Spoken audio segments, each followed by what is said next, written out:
Rebound relationship, marami ang ayaw nito, marami ang nadudurog dito, or sobrang nasasaktan sa sitwasyon na to.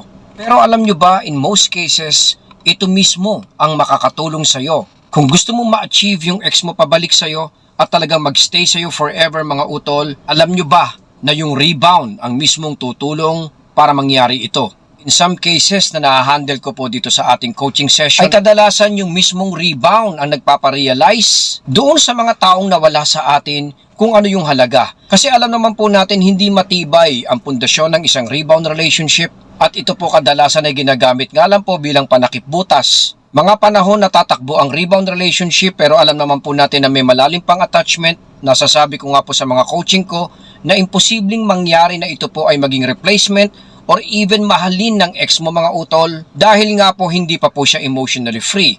So meaning kung mahina ang pundasyon, literal na magiging saklay lang ito ng ex mo doon sa mga breakup struggles na mararanasan niya. At alam nyo ba sa mga panahon na yon mga utol ay magiging madalas ang comparison. Siguradong araw-araw, oras-oras ay may compare lang ng ex mo yung rebound sa'yo. At dito lalabas ang halaga natin. First of all, dahil nga po mahina yung pundasyon. Kaya nga in my opinion, pagka may mga rebound relationship, huwag tayo mag-overthink or isipin na ito po ay isang problema or sitwasyon para tayo po ay ma-depress. Kasi in fact, ito po yung makakatulong para makita ng ex mo yung importance mo. Yung once upon a time naging understanding at pagsasama ninyong dalawa. Kasi sigurado naman po ko na hindi kayang pantayan ng rebound yun.